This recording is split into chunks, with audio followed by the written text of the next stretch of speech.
નમસ્કાર વિદ્યાર્થી મિત્રો, વેલકમ ટુ ગુજરાત જ્ઞાન યુટ્યુબ ચેનલ. જીએસઆરટીસી હેલ્પરને લઈને વિદ્યાર્થી મિત્રો જે છે એ તમારા માટે આજનો વિડીયો લઈને આવી ગયા છીએ. ખાસ કરીને જે લોકો હેલ્પરની તૈયારી કરે છે એવા વિદ્યાર્થીઓ માટે આ એક આપણી આખી સિરીઝ અમે સ્ટાર્ટ કરેલી છે. આ સિરીઝ જે છે તમારી પરીક્ષા ન આવે ત્યાં સુધી જે છે એ યથાવત એટલે કે ચાલુ રાખવાનો જે છે આપણો વિચાર છે. શરત એટલી છે કે વિદ્યાર્થીઓનો સપોર્ટ જે છે એ મળવો જોઈએ, બરોબર છે. વિદ્યાર્થીઓનો સપોર્ટ ન મળે કે અથવા તો વ્યૂ ન આવે તો જનરલી છે એ કોઈ પણ યુટ્યુબ ચેનલ વાળા વિડીયો ન બનાવે, બરોબર. તો આજે આપણે વિદ્યાર્થી મિત્રો શું કરશું, હવે તમને ખબર છે કે તમારા જે અભ્યાસક્રમ છે, તમારો જે સિલેબસ છે, આ સિલેબસની અંદર બે વસ્તુ જે છે એની અંદર ડિવાઈડ કરેલી છે. એક તો વિદ્યાર્થી મિત્રો શું તો કે ટેકનિકલ, બરોબર. એક તો ટેકનિકલ વસ્તુ અને બીજી છે વિદ્યાર્થી મિત્રો નોન ટેકનિકલ વસ્તુ, બરોબર. હવે આ બંને વસ્તુ જે છે ને આપણે અલગ અલગ પાર્ટની અંદર વિભાજિત કરી નાખી છે પહેલેથી જ. જેમ કે પાર્ટ 1 જે છે એમાં નોન ટેકનિકલ એટલે કે ટૂંકમાં કહું તો જીકે, અને પાર્ટ 2 જે છે એની અંદર ટેકનિકલ, બરોબર, કે જેની અંદર તમારો જે ટેકનિકલ અભ્યાસક્રમ છે, જે તમારો વિષય વસ્તુને લગતો અભ્યાસક્રમ છે, એ આપણે પાર્ટ 2 ની અંદર અને પાર્ટ 1 ની અંદર નોન ટેકનિકલ વસ્તુ જે છે આવરી લીધી છે. બીજું કે તમારો ટેકનિકલ અભ્યાસક્રમ છે ને એના વિડીયો રેગ્યુલર આપણી ચેનલ ઉપર આવે છે અને હવે આવતા રહેશે. તમને જણાવી દઉં વિદ્યાર્થી મિત્રો, અઠવાડિયાની અંદર 4 વિડીયો જે છે તે ફરજિયાત આવશે. જેમાં સૌથી પહેલા વાત કરું તો વિદ્યાર્થી મિત્રો રવિવાર, બરોબર. ત્યારબાદ વાત કરું વિદ્યાર્થી મિત્રો તો ગુરુવારે પણ વિડીયો આવશે તમારા સુધી. ત્યારબાદ વિદ્યાર્થી મિત્રો વાત કરું તો મંગળવારે પણ આવશે. ક્યારે? મંગળવારે પણ વિડીયો આવી જશે. અને ત્યારબાદ વાત કરું તો વિદ્યાર્થી મિત્રો શનિવારે એક વિડીયો આવી જશે. તો આ રીતે 4 દિવસ વિડીયો આવશે. જેની અંદર વાત કરું તો તમને રવિવારે અને સાથે સાથે જે છે એ ગુરુવારે, આ 2 દિવસ જે છે એની અંદર તમને ટેકનિકલ વિષય જે તમારો છે આ ટેકનિકલ વિષયને લગતો વિડીયો તમારા સુધી પહોંચાડી દઈશું. અને મંગળવાર અને શનિવાર આની અંદર વિદ્યાર્થી મિત્રો જે છે એ તમને નોન ટેકનિકલ વસ્તુ જે છે તે જોવા મળશે, બરોબર છે. 20-25 ક્વેશ્ચન જે છે એ વિથ એક્સપ્લેનેશન એટલે કે સરસ મજાની સમજૂતી સાથે આપણે રજૂ કરશું, જેથી કરીને એ જે પ્રશ્ન છે એની નજીકના જે કાંઈ ફેક્ટ હોય એ બધા ફેક્ટ જે છે કવર થઈ જાય ને એમાંથી ક્વેશ્ચન પૂછાય તો તમને વાંધો ન આવે. એટલે ટૂંકમાં કહું તો 360 ડિગ્રી છે એ આપણે ભણવાનો અભ્યાસ કરીશું. વિથ સોલ્યુશન જે છે એ ભણીશું. આજે જે વિડીયો છે એ જીકે સ્પેશિયલ વિડીયો છે, બરોબર છે. તમારી જે હેલ્પરની પરીક્ષાઓ આવવાની છે તો એના માટે ખૂબ જ ઉપયોગી સાબિત થવાનો છે. જે વિદ્યાર્થીઓ નવા હોય, હજી સુધી આ ગુજરાત જ્ઞાન યુટ્યુબ ચેનલને સબસ્ક્રાઇબ ન કરી હોય તો કરી લેજો, કારણ કે જીએસઆરટીસી ની અંદર આપણે એક્સપર્ટ છીએ. પછી તે હેલ્પર હોય તે ભલે, પછી તે વિદ્યાર્થી મિત્રો ડ્રાઈવર હોય, કંડક્ટર હોય, કે પછી સાથે સાથે જે છે એ હવે આવનારી ક્લાર્ક ભરતી હોય. કારણ કે આપણે વિદ્યાર્થી મિત્રો જીએસઆરટીસી હેલ્પર જે છે ક્યાંથી પેપર કાઢે છે અને પેપર કાઢવા આપેલું છે એમાં તમે જોયું હશે તો કંડક્ટરમાં બહુ બધા વિદ્યાર્થીઓ અમારી સાથે જોડાઈને પાસ થયા છે. એટલે તમે પણ અમારી ઉપર વિશ્વાસ રાખી શકો છો અને સાથે સાથે અમારી ઉપર જોડાઈ શકો છો, બરોબર છે. એની પહેલા વિદ્યાર્થી મિત્રો વિડીયો શરૂ કરીએ એમ પહેલા તમારા બધાની બહુ માંગણી હતી, એટલી બધી માંગણી હતી કે સાહેબ જીએસઆરટીસી હેલ્પરની બુક બહાર પાડો, સાહેબ બુક બહાર પાડો, સાહેબ બુક બહાર પાડો, બરોબર છે. તો ફાઇનલી આજે આપણે વિદ્યાર્થી મિત્રો જે છે એ થોડાક દિવસ પહેલા 3-4 દિવસ પહેલા બુક લોન્ચિંગ થઈ ગઈ છે. અને જે છે આજે છે મંગળવાર, બરોબર છે. તો આજે આ તમારી બુક જે છે ને અહીંથી જે વિદ્યાર્થીઓ ઓર્ડર કરી છે એમની બુકો જે છે આજે નીકળી જશે. એટલે આજથી જે લોકો સિટીની અંદર રહે છે એ લોકોને તો 1-2 દિવસની અંદર મળી જશે. પણ જે ગ્રામ્ય વિસ્તારની અંદર રહે છે એમને કદાચ કોલ આવતા 1 દિવસ વાર લાગે તો તેમને 3-4 દિવસની અંદર મળી જશે. અને જે શહેરની અંદર રહે છે એને 2-3 દિવસની અંદર જે છે એ જીએસઆરટીસી હેલ્પરની જે છે બુકો તમને ધીમે ધીમે મળવાની શરૂ થઈ જશે. તમે જ્યાં બુકિંગ કર્યો છે, જ્યાં ઓર્ડર કર્યો છે, બરોબર, ત્યાં નજીકનું કુરિયર સેન્ટર હશે ને ત્યાંથી તમને જે છે એ કોલ આવશે. એટલે તમારે જે છે એ કાર્ડ ચાલુ રાખવાનું છે, જેથી કરીને જે છે એ કોઈ તમને ઝડપથી ટૂંકમાં બુકો પહોંચી જાય અને કુરિયર વાળો હેરાન ન થાવ, તમે હેરાન ન થાવ, બરોબર. કાંઈ વધારે માહિતી જોતી હોય તો 98-191-95 ઉપર તમે જે છે એ વોટ્સઅપ મેસેજ કે પછી કોલ કરીને ગમે ત્યારે પૂછી શકો છો. બુકની કિંમત કેવું છે કે 2 બુકો ભેગી આવવાની છે. આમાં તમને કીધું ને કે ટેકનિકલ ને નોન ટેકનિકલ, તો આપણું જીકે પાર્ટ 1 છે એમાં આખું જીકે મૂક્યું છે એટલે કે નોન ટેકનિકલ, અને પાર્ટ 2 છે એની અંદર વિદ્યાર્થી મિત્રો ટેકનિકલ મૂક્યું છે. આ બધી 2 બુકોની અંદર એમસીક્યુ સરસ મજાના આપ્યા છે. એટલે મારી એવી સલાહ છે કે તમે પરીક્ષા આપવા જાઓ તો પરીક્ષા પહેલા આ બુક એકવાર અવશ્ય વસાવી લેજો અને પછી વિદ્યાર્થી મિત્રો એકવાર વાંચી લેજો. વિદ્યાર્થીનો ખાતરી સાથે કહીએ છીએ કે જે પેપર નીકળશે એમાંથી ઘણા બધા પ્રશ્નો જે છે આની તમને આજુબાજુના કે આ ટોપિકમાંથી તમને જોવા મળશે. આપણે આખી બુક ટોપિક વાઇઝ મૂકેલી છે, જેનો ડેમો કોપી છે ટેલિગ્રામમાં મૂકેલું છે અને વિડીયોના નીચે આ બુક ખરીદવાની લિંક પણ આપેલી છે, અથવા તો એપ્લિકેશન ઇન્સ્ટોલ કરીને એમાં બધું જોઈ લો. આના નિયમો વાંચી લો, કેટલા દિવસમાં આવશે, કુરિયર ચાર્જ તો કે બધો ફ્રી છે. અને જો આનો ભાવ 610 રૂપિયા નથી, પહેલેથી કહી દઉં. આનો ભાવ કેટલો છે વિદ્યાર્થી મિત્રો તો ઓફરમાં 550 રૂપિયાની અંદર બંને બુકો તમને મળી જશે. સિંગલ બુકો વેચતા જ નથી. જેમ કે કોઈને પાર્ટ 1 લેવી હોય, કોઈને પાર્ટ 2 લેવી હોય તો એ રીતે નહીં, કોમ્બો બુક જ ભેગી આવશે. અને લેવી હોય તો જ બરોબર, લેવાની હોય એવા જ વિદ્યાર્થીઓ માટે કહું છું. કારણ કે મેં તમને શરૂઆતમાં લોન્ચ કરી ત્યારે કીધું હતું કે 500 થી વધારે કોપી આપણે જે છે એ પ્રિન્ટિંગમાં નથી આપી, એટલે આની પણ 500, આની પણ 500, એટલે 500 ઓર્ડર અમારે આવી જશે એટલે વાત પૂરી થશે બરોબર. હજી તો આજે બુકો અમારી પાસે પહોંચી છે અને નીકળી છે, એટલે ટૂંકમાં એડવાન્સ ની અંદર તમારી પાસે 100+ ઓર્ડર આવી ગયા છે. કેટલા? 100+ ઓર્ડર તો એડવાન્સમાં છે, એડવાન્સ બરોબર. એટલે એક સાથે વધારે ઓર્ડર છે, એટલે વિદ્યાર્થી મિત્રો છે તે 2-3 દિવસ જે છે રાહ જોજો, કોલ ઉપર કોલ ન કરતા બરોબર. એમાં કઈ ચિંતા ન કરતા, બુક અમને તમને આપી જ દેવાની, જેનો ઓર્ડર થઈ ગયો અને કાંઈ ચિંતા કરવાની જરૂર નથી. જે લોકો પેડ છે સાહેબ એને, એટલે કે જે આપણો કોર્સ ખરીદ્યો છે, જે લોકોએ આપણો કોર્સ ખરીદ્યો છે એવા વિદ્યાર્થીઓને આમાં ડિસ્કાઉન્ટ મળશે બરોબર. એમને 498 ની અંદર છે કોરિયર ચાર્જ સહિત બધી વસ્તુ તમને બે બુકો મળી જશે. કયો કોર્સ? તો સાહેબ આપણો આ કોર્સ બરોબર, જેની અંદર આપણે 100 ગુણનો અભ્યાસક્રમ આવરી લીધો છે. તમામ આઈટીઆઈ ટ્રેડના MCQ, એની થિયરી, એના વિડીયો બધું મૂકેલું છે. દરરોજ ટોપિક ટેસ્ટનું જોરદાર આયોજન થાય છે. ડેઈલી તમને ટોપિક આપવામાં આવે, ટોપિક તૈયાર કરી નાખવાનો, એમાંથી 25 માર્કની ટેસ્ટ લેવાય છે. ટેકનિકલ જે તમારો સિલેબસ છે એની ઈ-બુક મૂકેલી છે અને તમામ વિષયના વિડીયો, ટેસ્ટ અને મટીરિયલ્સ મૂકેલું છે. તો હેલ્પરની તૈયારી કરવા માટે અત્યારે જ પ્લે સ્ટોરમાંથી ડાઉનલોડ કરો ગુજરાત જ્ઞાન એપ્લિકેશન, અને અહીંયા તમને કોર્સ દેખાશે. આ કોર્સ તમે પરચેસ કરી શકો છો. 949 રૂપિયા જે છે આનો ભાવ છે. પેલા આ કોર્સ લઈને પછી બુક લેશો તો એમાંય તમને 50 રૂપિયાનું ડિસ્કાઉન્ટ મળશે. ત્યાં કૂપન કોડ આપેલો હશે, એપ્લાય કરી નાખવાનો એટલે તમને ડિસ્કાઉન્ટ મળી જાય બરોબર છે. તો કોર્સ ને બુક ને બંને સાથે લેશો ને તો તમને ટૂંકમાં કહું તો ડિસ્કાઉન્ટ વધારે મળવા પાત્ર થાય છે. ઓકે, ચાલો આગળ વધી જાય. હવે આપણે સેશનની શરૂઆત કરી દઈએ. આની અંદર વિદ્યાર્થી મિત્રો નોન ટેકનિકલ ની અંદર તમારા જે ટોપિક છે જેની અંદર વાત કરું તો ગુજરાતી છે, તો ગુજરાતીના પ્રશ્નો લીધા હશે. સાથે સાથે ઇંગ્લિશ છે તો ઇંગ્લિશના પ્રશ્નો પણ લીધા હશે. જો આ બધું પહેલો વિડીયો છે ને પાર્ટ 1 છે, તમે જુઓ પાર્ટ 1 છે એટલે તમને સમજાવું છું, દરેક વિડીયોની અંદર નહીં સમજાવું. તો ગુજરાતી છે, ઇંગ્લિશ છે. ત્યારબાદ વિદ્યાર્થી મિત્રો વાત કરું તો તમારું જો ગુજરાતી ઇંગ્લિશ 5-5 માર્કનું પૂછવાનું તમને ખબર છે, તો એના 3-3 ક્વેશ્ચન લીધા હશે. સાથે સાથે ગુજરાતનો ઇતિહાસ જે તમને સ્પેશિયલી સ્પેસિફિક ગુજરાતનો જ પૂછવાનો છે, એમાં કઈ ચિંતા કરવાની જરૂર નથી. તો એના આપણે 4 પ્રશ્નો લીધા છે. ભૂગોળ છે તો ભૂગોળના પણ વિદ્યાર્થી મિત્રો આપણે 4 ક્વેશ્ચન લીધા છે. સાથે સાથે કોમ્પ્યુટર છે તો કોમ્પ્યુટરના પણ વિદ્યાર્થી મિત્રો જે છે આપણે 3-4 ક્વેશ્ચન લીધા છે. અને સાથે સાથે આપણે વાત કરું ગુજરાત કરંટ અફેર, તો ગુજરાત કરંટ અફેર જે છે એના પણ વિદ્યાર્થી મિત્રો આપણે પ્રશ્નો લીધા છે 3 જેટલા. લગભગ 20 પ્રશ્નોની અંદર જે છે આપણે એક્સપ્લેનેશન સાથે સમજૂતી મેળવીશું અને તમારા બધા ડાઉટ છે એ ક્લિયર કરીશું બરાબર છે.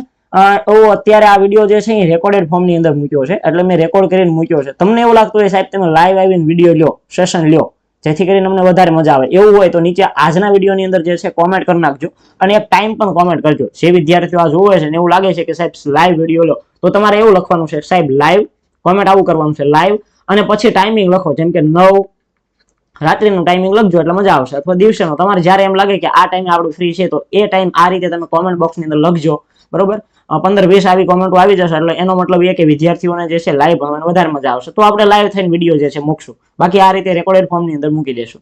ક્લિયર છે? તો તમારું બધાનું સોલ્યુશન થઈ ગયું હશે. સાઈડની અંદર બંને બુકો આપેલી છે, તમારા ડાઉટ હોય તો અહીંયા આ નંબર ઉપર મેસેજ કરજો. ચાલો હવે વિડીયો જે છે એ પ્રોપરલી શરૂઆત કરી દઈએ. પહેલો વિડીયો હતો એટલે સમજાવતા થોડીક જે છે એ વાર લાગી છે, તો હવે રેગ્યુલર શરૂ કરી દઈએ. પહેલો MCQ છે કે માણસનો મુખી માર્યો મીરખાનજીએ. જો માણસનો મુખી માર્યો મીરખાનજીએ, ક્વેશ્ચન નંબર 1 શેનો છે સાહેબ? તો કે અલંકાર છે. અલંકારની અંદર તમે જુઓ તો અલંકારની અંદર તમે અહીંયા માણસનો, એમાં શરૂઆતનો પહેલો અક્ષર કેવો છે? તો કે મ. મુખી પહેલો અક્ષર કેવો છે? તો કે મ. માર્યો પહેલો અક્ષર કેવો છે? તો કે મ. અને મીરખાનજીએ પહેલો અક્ષર કેવો છે? અક્ષર અથવા તો વર્ણ તમે કહી શકો, જેને આપણે વર્ણ કહીએ છીએ અને બીજા શબ્દોમાં અક્ષર પણ કહેવામાં આવે છે. તો જો આ વાક્ય જે છે આખું વાક્ય છે એમાં પહેલો અક્ષર જ્યારે સમાન હોય, ક કા કી કે, ખ ખા ખે ખી, આ રીતનો ટૂંકમાં બારાક્ષરી વાઇઝ જે છે સમાન હોય તો તમારે એ જે છે કેવો અલંકાર કહેવાય? તો કે વર્ણાનુપ્રાસ કહેવાય બરોબર. વર્ણાનુપ્રાસ, કારણ કે વર્ણ જે છે એ વારંવાર રિપીટ થાય છે એટલે વર્ણાનુપ્રાસ અલંકાર કહેવાય. ઓપ્શન નંબર એ આપણો ક્લિયર જવાબ થઈ ગયો. આપણો જવાબ શું થશે? તો કે ઓપ્શન નંબર એ. ઈઝી ક્વેશ્ચન હતો. સાથે સાથે બી, સી અને ડી એમાં પણ થોડી સમજૂતી તમને આપી દઉં. જો બધાની સમજૂતી આપીશ તો વિડીયો જે છે એ થોડોક લોંગ થઈ જાય, બની શકે બરોબર. એટલે ટૂંકમાં જેટલી જરૂરી છે એટલી સમજૂતી આપીશ, પણ જો આમાંથી બની શકે કે વર્ણાનુપ્રાસને બદલે અત્યાનુપ્રાસ તમને અલંકાર પૂછી જાય, યમક પૂછાય જાય, શ્લેષ પૂછાય જાય. તમને ખબર છે 5 માર્કનું આપને ગુજરાતી પૂછવાનું છે, તો કયા કયા ટોપિક પૂછાય? આ ટોપિક પૂછાય, અલંકાર છે, છંદ છે, જોડણી છે, સમાનાર્થી, વિરુદ્ધાર્થી, શબ્દ સમૂહ, આમાંથી જ તમને જે છે ક્વેશ્ચન જોવા મળશે. સંધિ છે, પછી તમે ઓલું બધું ન કરવા જતા બરોબર.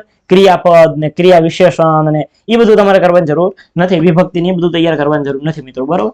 હવે આપણે અંત્યાનુપ્રાસની વાત કરીએ તો જુઓ વર્ણાનુપ્રાસમાં શું થતું હતું? તો કે પ્રાસ બેસતો હતો અક્ષરનો, જે શબ્દ છે એનો પહેલા અક્ષરના. અહીંયા અંત્યાનુપ્રાસમાં કેવું હશે? તો કે અંતે પ્રાસ બેસશે. ક્યાં? અંતે પ્રાસ બેસે. નિહાળ્યો અને સાંભળ્યો, બરોબર. તમે મને નિહાળ્યો, ત્યારબાદ તમે મને સાંભળ્યો. તો જો નિહાળ્યો સાંભળ્યો ક્યાં, તો કે જે આખું વાક્ય પૂરું થાય છે, જે આખી જે પંક્તિ પૂરી થાય છે એના અંતે પ્રાસ બેસે છે, તો એને અંત્યનો પ્રાસ કહેવાય. યમક અલંકારની બહુ વિશેષ ખાસિયત છે અને ઘણા બધા વિદ્યાર્થીઓ આમાં કન્ફ્યુઝનમાં મુકાઈ જાય. ખાસ કરીને યમક અલંકાર, ત્યારબાદ શબ્દાનુપ્રાસ અલંકાર અને શ્લેષ અલંકાર, આ ત્રણેય અલંકાર એવા છે ને, જો આ યમક, આ શ્લેષ અને ત્રીજા નંબરે વિદ્યાર્થી મિત્રો હું તમને વાત કરું તો ત્રીજા નંબરનો અલંકાર છે શબ્દાનુપ્રાસ અલંકાર. કયો, તો કે શબ્દાનુપ્રાસ અલંકાર. આની અંદર વિદ્યાર્થી મિત્રો ઘણા બધા કન્ફ્યુઝનમાં મુકાઈ જાય. જો યમક અલંકારમાં કેવું હોય મિત્રો, ખાસ યાદ રાખજો, આટલી વિશેષ સમજૂતી જે છે ને તમને 1 માર્ક અપાવી શકે છે. ત્રણેયની આપણે વિશેષતા સમજી લઈએ. યમક અલંકારમાં શું હોય, તો કોઈ પણ વાક્ય હોય ને એની અંદર જે શબ્દ હોય ને 2 વાર અથવા તો 2 કરતા વધારે વાર રિપીટ થતો હોય. જેમ કે ઉદાહરણ આપું તો કે જવાની, જવાની તો જવાની. ક્લિયર છે વાત? વાત ક્લિયર છે તમને? આ શબ્દ છે જવાની તો જવાની, વાક્ય છે, એમાં આ શબ્દ જુઓ, જવાની 1 વાર છે, જવાની 2 વાર છે, એટલે 1 વાર આવ્યો, 2 વાર રિપીટ થયો. પણ તમે એની જોડણી જુઓ, ખાસ જોડણી જુઓ, રસ્વઈ દીર્ઘઈ જુઓ. હવે જોડણી આની અંદર સમાન છે. ધ્યાન રાખો વિદ્યાર્થી મિત્રો, જોડણી કેવી છે? સમાન છે. તો જો કોઈ પણ વાક્યની અંદર એકનો એક શબ્દ 2 કે તેથી વધારે વાર રિપીટ થતો હોય અને એની જોડણી સમાન હોય તો કયો અલંકાર આવશે? તો કયો અલંકાર? યમક અલંકાર આવશે. યમક અલંકારની વાત પૂરી થઈ ગઈ. હવે આપણે વાત કરીએ શ્લેષ અલંકારની. સાહેબ શ્લેષ અલંકારની અંદર શું હોય, તો કે ઈ જ વસ્તુ રિપીટ થાય. તો કે કોઈ પણ જે શબ્દ છે, આ કોઈ પણ શબ્દ 2 કે તેથી વધારે વાર રિપીટ થાય, બરોબર. ચાલો કાંઈ વાંધો નહીં, શ્લેષ અલંકારનું એકાદું સાહેબ ઉદાહરણ આપો તો કે પાણીમાં પાણી છે, પાણીમાં, પાણીમાં પાણી છે. જો અર્થ અલગ અલગ છે, જોજો પાછા. આ બંનેનો અર્થ જવાની એટલે કઈ, એક તો આપણી જવાની અને બીજું જવાની છે એટલે જતી રહેવાની છે, એ જવાનીની વાત છે, બરોબર. અહીંયા પાણીમાં પાણી છે, એમાં જોવો તો તમે પાણીમાં પાણી, આમાં અર્થ અલગ જ થાય છે. પાણીમાં પાણી બેનો અર્થ અલગ જ છે, પણ અહીંયા તમે જુઓ જોડણી કેવી છે, જોડણી અલગ અલગ છે. વિદ્યાર્થી મિત્રો ખાસ યાદ રાખજો, જોડણી અલગ હોય એટલે કયો અલંકાર? શ્લેષ અલંકાર. જોડણી સમાન હોય તો કયો અલંકાર? યમક અલંકાર. બંને વચ્ચેનો ડિફરન્સ ખાસ સમજી લેજો. ખાલી એક જ વસ્તુનો ફેર છે, જોડણી અલગ છે. જો જોડણી અલગ હોય તો શ્લેષ અલંકાર, જો જોડણી સમાન હોય તો યમક અલંકાર. બંને શબ્દો 2 વારથી વધારે રિપીટ વાર થાય છે, બરોબર, અથવા તો 2 વાર થાય છે. બંનેનો અર્થ પણ અલગ અલગ છે. સાહેબ હવે શબ્દાનુપ્રાસમાં કઈ રીતનું હોય, તો કે શબ્દોનો પ્રાસ બેસે, બરોબર. જવાની તો ખવાની, કે જવાની ખવાની, આવે જાય, આ બધા આવા પ્રકારના પ્રાસ બેસે, બરોબર. અને એમાંય 2 વાર, 2 કે તેથી વધારે વાર. ભજન કરે તે હારે મનવા, ભજન કરે તે જીતે. તો ભજન ને ભજન શું થયું, તો કે આવા પ્રાસ વાળા શબ્દો કેટલા છે? 2 કે તેથી વધારે. પણ એની અંદર શું હોય, તો વિદ્યાર્થી મિત્રો પ્રાસ હોય. ભજન ને ભજન સરખા શબ્દો ન હોય. તો આ શબ્દાનુપ્રાસ અલંકાર, યમક અલંકાર અને શ્લેષ અલંકાર, આ ત્રણેય વચ્ચેનો ડિફરન્સ તમને સમજાઈ દીધો. અહીંયા તો વર્ણ જે છે એ બેસે છે, એટલે આ પહેલા નંબરના પ્રશ્નનો જવાબ વર્ણાનુપ્રાસ અલંકાર આવશે. તો તમને કેટલા 1 2 3 4 ને 5 અલંકાર વિશે જે છે એ સમજૂતી આપી દીધી. આની તમે પ્રેક્ટિસ કરશો એટલે તમને વધારે આઈડિયા આવશે અને તમે આની અંદર એક્સપર્ટ થશો. આગળ વધીએ. બીજા નંબરનો પ્રશ્ન, શિખરની છંદનું બંધારણ શું થાય છે? તો છંદ પરીક્ષાની અંદર તમને પૂછાશે, બરોબર. માત્રામેળ છંદ છે, અક્ષરમેળ છંદ છે. તો અહીંયા તમને જેટલા પણ છંદનું બંધારણ આપેલું છે એ બંધારણ તમને મુખ્ય યાદ હોવા જોઈએ. પેલું તો છે વિદ્યાર્થી મિત્રો જસ જસ ય લગા. જસ મેળવવા માટે જવું છે ક્યાં, તો કે પૃથ્વી ઉપર. એ રીતે યાદ રાખવાનું. શું છે? જસ જસ ય લગા. તો કે મારે જસ મેળવવા જવું છે. ક્યાં જસ મેળવવા જવું છે? સાહેબ પૃથ્વી ઉપર જસ મેળવવા જવું છે. તો આ જસ જસ ય લગા બંધારણ જે છે એ કયા છંદનું છે? તો કે પૃથ્વી છંદનું. કયા છંદનું છે? પૃથ્વી છંદનું. પૃથ્વી છંદમાં કેટલા અક્ષરો હોય? 17 અક્ષરો હોય. ચાલો વાત પૂરી થઈ ગઈ. આટલું ડીપમાં પછી બહુ જાજુ નથી જવું. મસ જસ તત ગા. મસ જસ તત ગા. સાહેબ કયા છંદનું બંધારણ છે? સાહેબ આ તો 17 અક્ષરનું નથી, આ તો 19 અક્ષર વાળો છંદ. કયો છંદ? તો કે શાર્દુલ વિક્રીડિત. કયો છંદ? શાર્દુલ, શાર્દુલ વિક્રીડિત, બરોબર. આ શાર્દુલ વિક્રીડિત છંદ છે એનું વિદ્યાર્થી મિત્રો બંધારણ છે. કેટલા અક્ષરનો છંદ છે? 19 અક્ષરનો છંદ છે, બરોબર છે. યાદ રાખવાનું તમારે, 19 અક્ષરનો શાર્દુલ વિક્રીડિત છંદ છે. મસ જસ તત ગા, આ એનું બંધારણ છે. મભન તત ગા ગા બહુ ફેમસ છે. મભન તત ગાતા ક્યાંથી શરૂ થાય છે? મ થી શરૂ થાય એટલે મંદાક્રાંતા. યાદ રાખવાનું, મ થી શરૂ થાય છે તો મંદાક્રાંતા. મભન તત ગા ગા કોનું બંધારણ છે? તો કે મંદાક્રાંતાનું બંધારણ છે. કયા છંદનું બંધારણ છે? મંદાક્રાંતા. મંદાક્રાંતા પણ કેટલા અક્ષરનો છંદ છે? તો કે 17 અક્ષરનો સાહેબ છંદ છે, બરોબર છે. 17 અક્ષરનો છંદ છે. અને છેલ્લે યમન સભ લગા. કયા છંદનું બંધારણ છે? તો કે એક જ વધ્યું સાહેબ, શિખર. કયું વધ્યું? એક જ વધ્યું છે, શિખરની છંદનું બંધારણ છે. તો આપણો જવાબ option number D is a correct answer. શિખરની છંદનું બંધારણ કયું છે? તો કે યમન સભ લગા. ચાલો આગળ વધી જઈએ.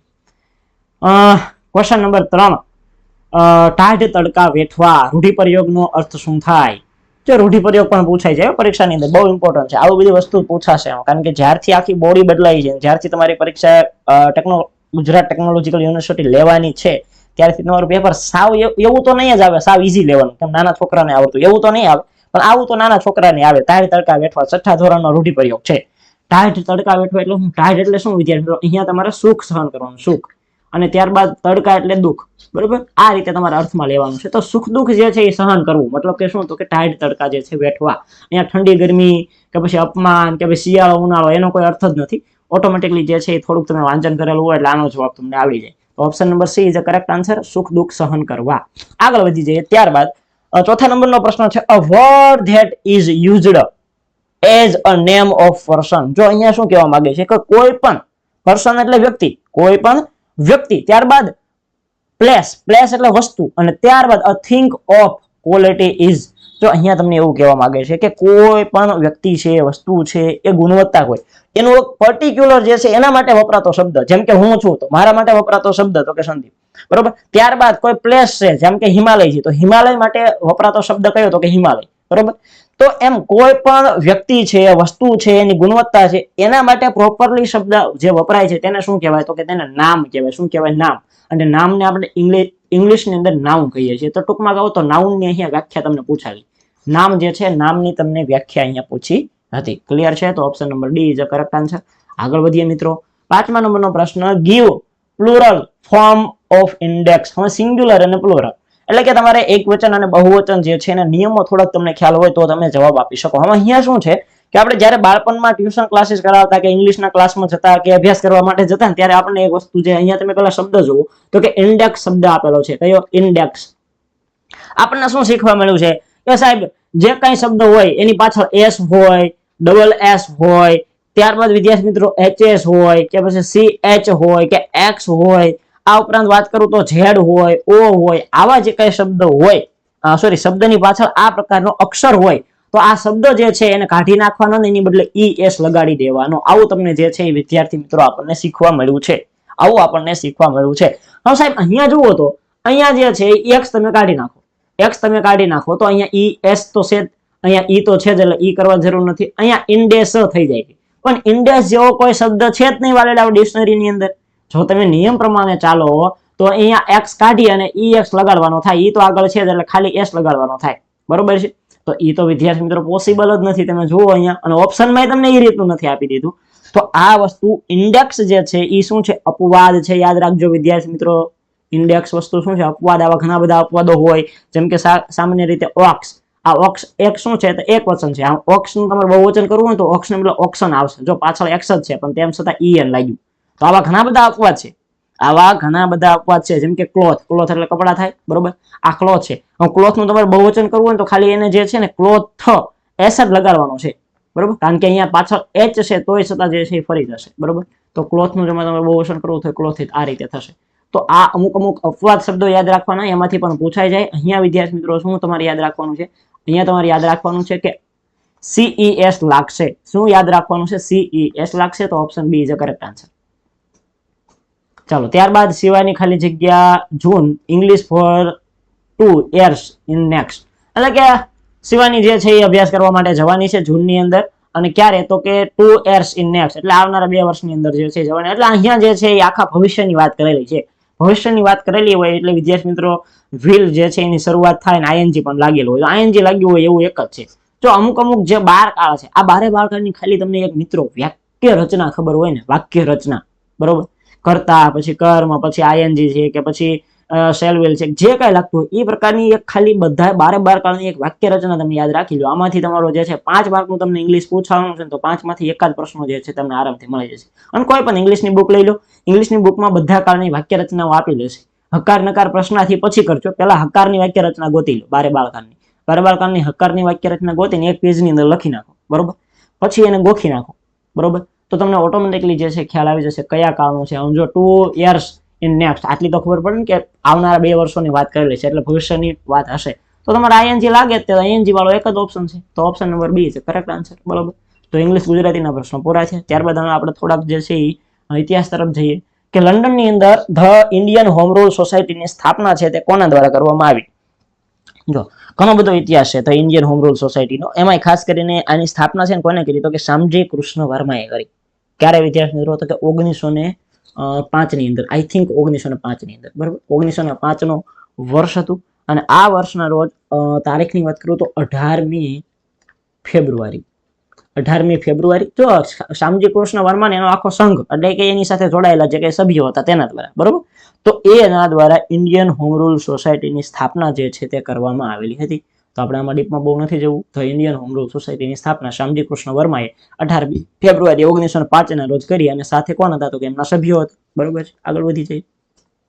જો આવા બધા પ્રશ્નો ટોપિક વાઇઝ પ્રશ્નો આપણે આ બંને બુકની અંદર આપણે આવરી લીધા છે, એટલે બંને બુકો તમને બાજુમાં રાખી છે, બરોબર. એટલે જ બંને બુકો બાજુમાં રાખી છે આવા સરસ મજાના પ્રશ્નો જે છે સોલ્યુશન કરવા માટે.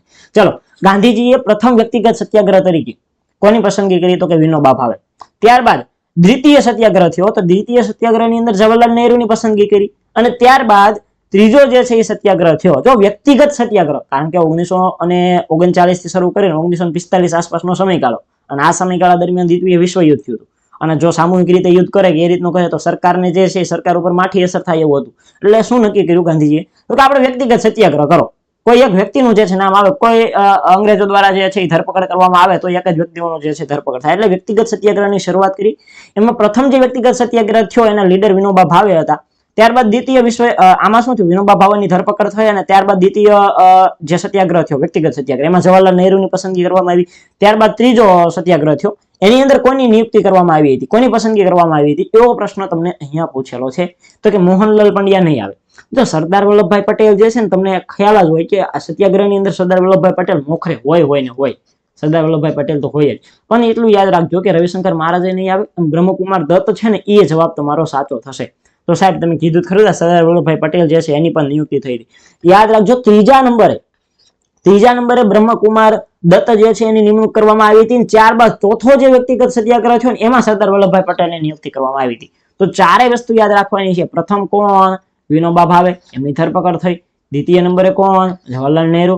તૃતીય નંબરે કોણ? બ્રહ્મકુમાર દત્ત. અને ચોથા નંબરે કોણ? તો કે સરદાર વલ્લભભાઈ પટેલ. આ ચારે ચાર ક્રમશઃ આપણે યાદ રાખીશું. કોઈ પણ માંથી પ્રશ્ન પૂછે તો આપણે પ્રોબ્લેમ થાય નહીં. ચાલો આગળ વધીએ. ત્યારબાદ 8મા નંબર બાદ 9મા નંબરનો પ્રશ્ન છે કે ઠક્કર બાપા દ્વારા પંચમહાલના ભીલ જાતિના સંપર્કમાં આવતા જે કઈ ભીલો અથવા તો અન્ય જે કઈ આદિવાસીઓ છે તેને મદદ કરવાના નિર્ણયની અંદર કોને જે છે સહાય કરી હતી? હવે ઠક્કર બાપાનું નામ આવે એટલે આપણને પંચમહાલ જિલ્લો યાદ આવે. પંચમહાલ જિલ્લાના જે કઈ ભીલ લોકો છે, બરોબર, આદિવાસી લોકો છે, એની મદદની અંદર જે કઈ વ્યક્તિએ સહયોગ આપ્યો એ વ્યક્તિના નામની અંદર સૌથી મોખરે નામ હોય તો એ છે ઇન્દુલાલ યાજ્ઞિક. વિદ્યાર્થી મિત્રો, કોણ છે? ઇન્દુલાલ યાજ્ઞિક. ઇન્દુલાલ યાજ્ઞિકે બહુ મોટો ફાળો એમાં આપ્યો છે. સાથે સાથે આપણે જે છે મહાગુજરાત આંદોલન થયું, તમને બધાને ખબર છે કે ભાષા આધારે જે છે એ અલગ રાજ્યની માંગણી થઈ. અને ક્યારે? તો કે 1900 આમ તો જો આઝાદી મળી પછી તરત જ આ બધું શરૂ થઈ ગયું હતું, પણ હકીકતમાં 1956 પછી આ જે વસ્તુઓ ખાસ એ વર્ષના સમયગાળા આસપાસ જે છે એ સક્રિય બની. તો એની અંદર જે છે એ ઇન્દુલાલ યાજ્ઞિક દ્વારા જે છે એ આપણે ઇન્દુ સાચા તરીકે એને ઓળખીએ છીએ. હુલામનું નામ છે, અથવા તો એને આપણે સારા આમ કેમ ગુજરાતના મુખ્યમંત્રીને આપણે દાદા તરીકે ઓળખીએ છીએ, એ જ રીતે ઇન્દુ સાચા તરીકે આપણે ઇન્દુલાલ યાજ્ઞિકને ઓળખીએ છીએ. અને આ જે આંદોલન થયું એની અંદર જે છે એ સૌથી અગત્યની ભૂમિકા જે છે એ ભજવ્યો હોય, આગેવાન હોય તો એ ઇન્દુલાલ યાજ્ઞિક હતા, બરોબર છે. તો એ ઇન્દુલાલ યાજ્ઞિકે છે તે ઠક્કર બાપા પંચમહાલ ભીલ જાતિના સંપર્કમાં આવ્યા અને એમની આદિવાસીઓ જે છે એની મદદ કરવાનો પણ નિર્ણય કર્યો હતો. એટલા માટે આપણે ઇન્દુલાલ યાજ્ઞિકનું નામ અહીંયા લઈશું. આગળ વધી છે. મહાત્મા ગાંધીએ હરિજન સેવક સંઘની જે છે એ સ્થાપના કરી. તો ક્યારે કરી એના વિશે જે છે એ વિદ્યાર્થી મિત્રો તમને અહીંયા પૂછેલું છે. ખાસ યાદ રાખજો. તો 1932 આસપાસનો સમયગાળો. ક્યારે સાહેબ? 1932 આસપાસનો સમયગાળો. અને આ સમયગાળા દરમિયાન તો આના સ્થાપક કોણ? તો કે તમને પ્રશ્નમાં આપ્યું કોણ? મહાત્મા ગાંધી. શેની સ્થાપના કરી? તો કે હરિજન સેવક સંઘની સ્થાપના કરી. આનું મુખ્યાલય પણ તમને પરીક્ષાની અંદર વિદ્યાર્થી મિત્રો પૂછાઈ શકે કે જે આ હરિજન સેવક સંઘ છે એનું મુખ્ય મથક કઈ જગ્યાએ આવેલું છે? યાદ રાખજો, દિલ્હી ખાતે. ક્યાં આવેલું છે? તો કે દિલ્હી ખાતે, બરોબર. ક્યારે સ્થાપના? 1932 ની અંદર સ્થાપના. કોના દ્વારા સ્થાપના કરી? તો કે ગાંધીજી દ્વારા. કોના દ્વારા સ્થાપના કરી? ગાંધીજી દ્વારા. અને આ હરિજન સેવક સંઘ છે એની અલગ અલગ વિદ્યાર્થી મિત્રો આપણા જે કઈ રાજ્યો છે એમાં અલગ અલગ રાજ્યોની અંદર જે છે એની શાખાઓ છે. એમાં ભારતની અંદર વાત કરું ને, ભારતમાં અલગ અલગ રાજ્યોની અંદર લગભગ જે છે ને આની 26 થી વધારે પણ શાખાઓ છે. 26 તો પાકી છે જે તમને ખ્યાલ છે. તો 26 જેટલી શાખાઓ જે છે એ આ ભારત દેશની અંદર જે છે તે છે. ખાસ કરીને હરિજન સેવક સંઘ, તમે જો હરિજન શબ્દ છે ને, હરિના જનો, પછી પેલા ભારતમાં હરિજન જે લોકો છે એને અલગ દ્રષ્ટિએ જોવામાં આવતા, પછી ગાંધીજી દ્વારા આખી એક સ્થાપના કરવામાં આવી. આ જે કાંઈ હરિજન છે કે દલિત લોકો છે એની અસ્પૃશ્યતા નિવારણ માટેનો આ એક કાર્યક્રમ હતો. એને અલગ દ્રષ્ટિએ જોતા હતા કે આ નીચી જાતિ છે, આમ છે, તેમ છે, એ દ્રષ્ટિએ જોતા હતા. એટલા માટે જે છે એ આ હરિજન સેવક સંઘની સ્થાપના ગાંધીજી દ્વારા કરવામાં આવી હતી. અને પછી તો એક આનો અર્થ મિનિંગ જ કરી નાખ્યો, હરિના જન એટલે હરિજન, બરોબર, જે ભગવાનને અતિ પ્યારો છે તે. તો આમ ભારતની અંદર જે કાંઈ તેમની સામે અન્યાય થતો હતો કે પછી દલિત લોકો હોય એ હરિજન કે જે એમની સામે જે છે એના સમસ્યાનું નિવારણ સરસ રીતે થાય એના માટે જે છે હરિજન સેવક સંઘની સ્થાપના કરવામાં આવી હતી. અને હાલમાં જે છે એ આખા ભારત દેશની અંદર અલગ અલગ 26 જેટલી એની શાખાઓ છે. વર્ષ આપણે યાદ રાખવાનું હતું 1932. આગળ વધીએ. ભાડભૂતનો મેળો છે તે ગુજરાતના કયા સ્થળે યોજાય છે? બહુ ડીપમાં જે છે તમારે જિલ્લાઓ તમારે કરવાનું નથી, જેમ કે ભાડભૂતનો મેળો કઈ તારીખે કઈ તિથિએ ભરાય છે, ત્યાં શું ફેમસ છે, અને એવા બધા ડીપમાં જે તમારે કરવાની જરૂર નથી. ક્યાં ભરાય છે એટલી વસ્તુ તમને જે છે સિમ્પલી ખ્યાલ હોય એટલે જે હેલ્પરની પરીક્ષા માટે એટલું ઉપયોગી છે, બરોબર. તો ભાડભૂતનો મેળો વિદ્યાર્થી મિત્રો જે છે નર્મદાની નજીક ભરૂચ ખાતે ભરાય છે. ક્યાં? ભરૂચ જિલ્લાની અંદર ભાડભૂતનો મેળો ભરાય છે. સાહેબ ખાલી ભરૂચમાં આ ખાલી ભાડભૂતનો મેળો ભરાય છે એવું નથી, ઘણા બધા મેળાઓ છે ને એ ભરૂચ જિલ્લાની અંદર ભરાય છે. એટલા ઘણા બધા મેળાઓ, એની અંદર આપણે થોડુંક લિસ્ટની અંદર આપણે વાત કરીએ તો સૌથી પહેલા આપણે વાત કરીએ તો શુકલ તીર્થ. કયો મેળો? તો કે શુકલ તીર્થનો મેળો.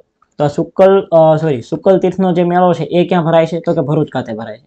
ત્યારબાદ બીજા નંબરે હું તમને વાત કરું તો જે માઘ મેળો છે, બરોબર, તો આ પણ મેળો જે છે ભરૂચ ખાતે ભરાય છે, બરોબર, માઘ મેળો, બરોબર. ત્યારબાદ ત્રીજા નંબરે હું તમને વાત કરું તો રીખવદાસનો મેળો, અથવા તો રેખવદાસ ઘણી જગ્યાએ લખેલું હશે પણ આપણે પ્રોપરલી લખશું રીખવદાસનો મેળો. તો રીખવદાસનો ખાસ કરીને મેળો જે છે એ કેવો મેળો તમને બધાને ખબર છે, કેવો છે? જૈન મેળો છે. કેવો મેળો છે? જૈન મેળો.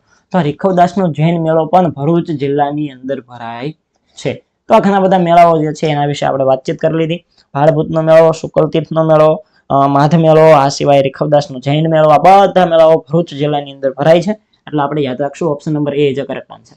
આગળ વધીએ, 12મા નંબરના ક્વેશ્ચન ઉપર જઈએ કે ગોરખનાથનું શિખર જે છે એ ક્યાં આવેલું છે? ગોરખનાથનું શિખર જે છે એ ક્યાં આવેલું છે? તો કે ગિરનારની ટેકરીઓ ઉપર, બરડાની ટેકરીઓ ઉપર, અલેકની ટેકરીઓ ઉપર કે અલેચની ટેકરીઓ ઉપર? બધાને ખબર છે, આ એકદમ નોર્મલ ક્વેશ્ચન છે. ગોરખનાથનું શિખર જે છે ને ગિરનાર પર્વત ઉપર આવેલું છે. આપણે બધાને ખબર, ગિરનાર પર્વત કે ગિરનાર ટેકરી તમે કહી શકો. હવે ગિરનાર જે છે, આ ગિરનાર છે, જૂનો ગઢ ગિરનાર, આપણો સૌરાષ્ટ્રનો ગઢ ગિરનાર જે છે એની અંદર ટોટલ કેટલા શિખરો આવેલા છે તમને ખ્યાલ છે? તો કે ટોટલ જે છે ને ટોટલ કેટલા 5 કે 4 કંઈક જે છે એ શિખરો આવેલા છે. લગભગ જે છે ને 5 શિખરો છે. પ્રોપરલી મને યાદ નથી પણ લગભગ 4 અથવા તો 5 શિખર છે. જેની અંદર મને યાદ છે તો એક અંબાજી, બરોબર, જે લોકો પગપાળા યાત્રા માટે ગયા હોય એ બધાને ખબર જ હોય. પહેલું જે છે અંબાજી. ત્યારબાદ બીજા નંબરે વિદ્યાર્થી મિત્રો હું વાત કરું તો એક તો આ તે કયું? ગોરખનાથ. કયું? ગોરખનાથ. અથવા તો તમે વાત કરો ગોરખ, ટૂંકમાં લખું તો ગોરખ, બરોબર. ત્યારબાદ વિદ્યાર્થી મિત્રો ત્રીજા નંબરે વાત કરું તો એક ઓધડ કે આઘેડ, બરોબર, ઓઘડ અથવા તો આઘેડ એવું કંઈક નામ છે, ઓઘડ અથવા આધેડ. ચોથા નંબરે વિદ્યાર્થી મિત્રો વાત કરું તો દત્તાત્રેય. અને પાંચમું અત્યારે મને યાદ નથી આવતું. પાંચમું જે છે એ મને અત્યારે યાદ નથી આવતું, તમે કોમેન્ટ બોક્સની અંદર કહી દેજો. તો આ 3-4 જે કઈ ક્વેશ્ચન છે એ 3-4 ક્વેશ્ચન જે છે વિદ્યાર્થી મિત્રો ખૂબ જ ઉપયોગી છે. અને આ પ્રશ્નો જે છે એ પરીક્ષાની અંદર પણ આમાંથી એકાદ પ્રશ્ન તમને એવું ન પૂછે ગોરખનાથનું શિખર, આ વખતે તમને દત્તાત્રેયનું પૂછી નાખે, પણ તમારે યાદ રાખવાનું છે. હા, ગિરનારની આખો જે પર્વત છે એમાં અલગ અલગ 5 શિખરો આવેલા છે. એમાં સૌથી ઊંચું શિખર પૂછે તો એ કયું આવશે? ગોરખનાથનું શિખર જ આવશે. કેટલી ઊંચાઈ છે? તો કે 1116.9. 0.9 યાદ ન રહે તો કાંઈ વાંધો નહીં. 1116 મીટર જે છે એની ઊંચાઈ છે.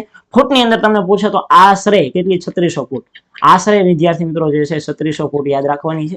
કેટલા ફૂટ છે? એ આશરે 3600 ફૂટ છે એ યાદ રાખવાની છે, બરોબર છે. ચાલો આગળ વધી જાય મિત્રો. અહીંયા તમારો જવાબ તમને મળી ગયો હશે કે ગિરનારની જે ટેકરીઓ છે, ગિરનારની ટેકરીઓ ઉપર જે છે એ આ ખબર છે ને તમને, ગિરનાર પાછો આપણો ઊંચો પર્વત છે. ગિરનાર જે છે ઊંચામાં ઊંચો પર્વત છે ને એની ઊંચાઈ આજ તમારે કોમેન્ટ કરવાની છે. અમુક પ્રશ્નો તમને હું કોમેન્ટ બોક્સની અંદર આપી દઈશ, કારણ કે ઈઝી છે. એટલે ગિરનાર પર્વત બધા ઊંચો છે તો એની ઊંચાઈ તો તમને ખ્યાલ હોવી પડે ને, બરોબર ને. એનું જે શિખર છે એની ઊંચાઈ મેં તમને કહી દીધી. 13મા નંબરનો પ્રશ્ન જોઈએ, ગુજરાતના કયા સ્થળે જનરલ મોટર્સનું એકમ આવેલું છે? ગુજરાતના કયા સ્થળે જનરલ મોટર્સનું એકમ આવેલું છે? સાણંદ ખાતે, બહુચરાજી ખાતે, હાલોલ ખાતે કે અંકલેશ્વર ખાતે? જો આવા ફેક્ટ વાઇઝ પ્રશ્નો ઘણીવાર પૂછાઈ જાય. હાલોલ ખાતે છે જનરલ મોટર્સનું એકમ જે છે આવેલું છે, કારખાનું આવેલું છે. આગળ વધી જાય. ગુજરાતમાં નીચેના પૈકી કઈ નદી પૂર્વથી પશ્ચિમ દિશા તરફ વહે છે? ઓકે, કાંઈ વાંધો નહીં વિદ્યાર્થી મિત્રો. પૂર્વથી પશ્ચિમ એટલે કઈ દિશાથી કઈ દિશા તરફ જાય અહીંયા વાત કરે છે? ઉત્તર, દક્ષિણ, પૂર્વથી પશ્ચિમ એટલે આ દિશાથી વિદ્યાર્થી મિત્રો નદીઓ જે છે તે વહીથી વહીથી આવે છે અને આ દિશા તરફ જાય છે. બરોબર, એટલે ટૂંકમાં કહું તો આ સેવન સિસ્ટર બાજુથી જે કઈ નદીઓ છે ટૂંકમાં બધી નદીઓ આવે છે અને આપણી ગુજરાત બાજુ આવતી હોય પૂર્વથી પશ્ચિમ દિશા તરફ વહેતી નદીઓ છે એ કઈ છે? એમાં ખાસ ઉલ્લેખ કર્યો છે ગુજરાતની પૂછી. જો અહીંયા મહી નદી એવી છે, અહીંયા મહી નદી એવી છે કે જે મહી નદી છે ને આ ક્યાંથી ક્યાં વહે છે? તો કે એ પણ પૂર્વથી પશ્ચિમમાં વહે છે. સાથે સાથે વાત કરું તાપી નદીની, તો તાપી નદી એવી છે કે ક્યાં બાજુથી? તો કે પૂર્વથી પશ્ચિમ દિશા તરફ વહે છે. આ બંને નદીઓ છે તો આપણને કન્ફ્યુઝનમાં મૂકી દે. સાબરમતી નથી હોતી એટલે સાબરમતી ઓપ્શનમાંથી જ નીકળી ગઈ. આ બંને વચ્ચે નદીઓ હવે વધી છે, એક તો તાપી અને બીજી છે મહી. એક તો તાપી અને બીજી છે મહી. હવે અહીંયા વિદ્યાર્થી મિત્રો આપણે યાદ રાખવાનું છે કે તાપી અને મહી છે એમાંથી મહી જે છે ને આખા ગુજરાતની નથી, આખા ભારતની છે, ગુજરાતમાં આવતી જ નથી. તમને ગુજરાતની પૂછે એટલે તાપી ઇઝ કરેક્ટ આન્સર. થોડીક તાપી વિશે વધારે વાત કરી લઈએ તો જો તાપી નદી છે ને આપણે બધાને ખબર છે, પહેલા તો સુરત કઈ નદીના કિનારે વસેલું છે? તો કે સુરત તાપી નદીના કિનારે વસેલું છે. તાપી નદીની લંબાઈ કેટલી છે? તો કે 724 કિલોમીટર. આમ જો પૂર્વથી પશ્ચિમ ઘણી બધી નદીઓ વહેતી હશે પણ અહીંયા તમને પ્રોપરલી એવી વાત કરેલી છે કે મોટી નદીઓ. બરોબર, તો મોટી નદીઓની હું તમને વાત કરું તો એક તો જે નર્મદા છે, કઈ નદી છે? નર્મદા નદી છે. આ સિવાય વિદ્યાર્થી મિત્રો તાપી નદી છે, આ સિવાય મહી નદી છે. આ બધી નદીઓ છે ને એ પૂર્વથી પશ્ચિમ દિશા તરફ વહે છે. નર્મદા તો ઓપ્શનમાં છે જ નહીં એટલે એ નીકળી ગઈ. તાપી નદી જે છે એ તમને ઓપ્શનમાં આપેલી છે, ગુજરાતની છે, એકદમ સાચું. અને મહી જે છે ભારતની એટલે એ પણ નીકળી જાય. આપણો જવાબ થાય તાપી. તાપીની લંબાઈ કેટલી? 724 કિલોમીટર. બરોબર, બીજું તાપી નદી ક્યાંથી આવે? એમપી માંથી રેડ આવે. એમપી, મહારાષ્ટ્ર ને પછી ધીરે ધીરે જે છે આપણે ગુજરાતમાં અને ત્યાંથી વહીને છેડ અરબી સમુદ્રની અંદર ખંભાતનો અખાત છે ને ત્યાં મળી જાય. તો આ રીતે છે થોડુંક તમારે યાદ રાખવાનું હતું. આગળ વધી જાય. ત્યારબાદ વિદ્યાર્થી મિત્રો જે છે એ 15મા નંબરનો પ્રશ્ન છે. 15મા નંબરનો પ્રશ્ન શું કે સ્પ્રેડશીટની અંદર આલેખ ઉમેરવા માટે કયા મેનુનો ઉપયોગ થાય છે? ભાઈ MS એક્સેલ જે લોકોને ખ્યાલ હોય અને ખબર હોય સ્પ્રેડશીટ કોને કહેવાય અને નવી સ્પ્રેડશીટ ઇન્સર્ટ કરવી હોય, ઉમેરવી હોય તો ઇઝીલી પહેલા ઇન્સર્ટમાં જવાનું, ત્યારબાદ ચાર્ટના ઓપ્શનમાં ક્લિક કરવાનું એટલે ઓટોમેટિક જે છે નવી સ્પ્રેડશીટ તૈયાર થઈ જાય. 16મા નંબરનો ક્વેશ્ચન જોઈ લઈએ. કીબોર્ડની અંદર કેટલા ફંક્શન હોય છે? કીબોર્ડની અંદર વિદ્યાર્થી મિત્રો જે છે ફંક્શન કી હોય. શું હોય? ફંક્શન કી હોય. 1 2 3 4 5 6 7 8 9 10 11 ને 12 કેટલી હોય? 12 હોય. ઉપરની પહેલી લાઈન છે એની અંદર જે છે તે 12 કી હોય છે. તો option number B is correct answer. ત્યારબાદ 17મા નંબરનો પ્રશ્ન MS વર્ડ ની અંદર આપણે વાત કરીએ તો MS વર્ડ નો પ્રશ્ન પૂછેલો છે ડોક્યુમેન્ટના અંત ભાગમાં જવા માટે એટલે કે છેલ્લે તમારે જવું છે તો કઈ શોર્ટકટ કીનો ઉપયોગ કરશો? જો આ બધું ન્યુમેરિકલ કી હોય. 1 2 3 4 5 6 એમ 9 નંબરની ન્યુમેરિકલ કી હોય. ત્યારબાદ નંબર લોક હોય, પેજ ડાઉન હોય, પેજ અપ હોય, પેજ એન્ડ હોય, ત્યારબાદ હોમ સ્ક્રીન હોય. તો એની અંદર તમને એક કી જોવા મળશે કે કઈ કી? તો કે તમને અંત ભાગમાં જવાનું છે. અંત ભાગમાં જવું હોય તો કઈ કી પ્રેસ કરવી પડે? એન્ડ સ્ક્રીન પ્રેસ કરવી પડે. તો control plus and option number A એકમાં જ આપેલું છે. જવાબ ઓટોમેટિકલી મળી જાય. ત્યારબાદ ગુજરાતના કરંટ અફેરનો પ્રશ્ન વાત કરીએ તો મુખ્યમંત્રી શ્રી ભૂપેન્દ્રભાઈ પટેલ નીચેનામાંથી કયા દિવસે ગુજરાત વિધાનસભા ખાતેથી રાજ્યવ્યાપી સ્વચ્છ ગુજરાત મેદસ્વીતા મુક્ત ગુજરાતનો અભિયાનનો પ્રારંભ કરાય? જો કરંટ અફેરના પ્રશ્નો છે. 4 માર્ચ હમણાં જ ગઈ છે. તમારે છેલ્લા 6 મહિનાનું કરંટ અફેર તૈયાર કરવાનું રહેશે. ગુજરાતનું કયું શહેર છે તે ભારતનું પ્રથમ ગ્રીનફિલ્ડ સ્માર્ટ સિટી બનશે? ધોલેરા, વડનગર, ભુજ કે પછી એકતાનગર? ધોલેરા છે કરેક્ટ આન્સર. છેલ્લો પ્રશ્ન. વડાપ્રધાન શ્રી નરેન્દ્રભાઈ મોદીએ શરૂ કરેલ મિશન લાઈફ એટલે એમાં જે લાઈફસ્ટાઈલ ફોર એટલે એનું પૂરું નામ તમને ટૂંકમાં પૂછેલું છે. Life time for earth, environment, ecosystem કે ઇકો ટુરિઝમ. બરોબર, તો અહીંયા વિદ્યાર્થી મિત્રો આપણો જવાબ શું થશે? તો કે E for environment. E for environment. Option number B જે છે એ અહીંયા કરેક્ટ અને આપણો સાચો જવાબ થશે. તો ઓપ્શન નંબર બી છે એના ઉપર તમારે ટીક કરવાનું થશે. બરોબર છે. તો 20 ક્વેશ્ચન જે છે એ 20 ક્વેશ્ચન સરસ રીતે આપણે પૂરા કર્યા છે. બરોબર છે. છેલ્લે જતા એટલું કહીશ કે જીએસઆરટીસી હેલ્પરની જે લોકોને બુક ખરીદવી હોય તો જલ્દી ખરીદી લેજો ને જલ્દી તૈયારી સ્ટાર્ટ કરી દેજો. પરીક્ષાઓ જે છે એ ગમે ત્યારે એનાઉન્સ થઈ શકે છે ડેટ. કાંઈ નંબર કોન્ટેક્ટ હોય તો અહીંયા કોન્ટેક્ટ કરી શકો છો. એની પ્રાઇસ 550 રૂપિયા છે. બંને બુકની પેડ વિદ્યાર્થીઓ માટે જે છે 498 ની અંદર તમને મળી જશે. આજનો વિડીયો અહીંયા સુધી રાખીએ છીએ. ખાસ લાઈવ સેશન જોતો હોય તો નીચે એકવાર કોમેન્ટ કરજો. લાઈવ અને કયા સમયે જોઈએ છે એ પણ કોમેન્ટ કરી દેજો. મળીએ છીએ નવા વિડીયોમાં નવી માહિતી સાથે. Thank you for watching this video. જય હિન્દ, વંદે માતરમ. ભારત માતા કી જય.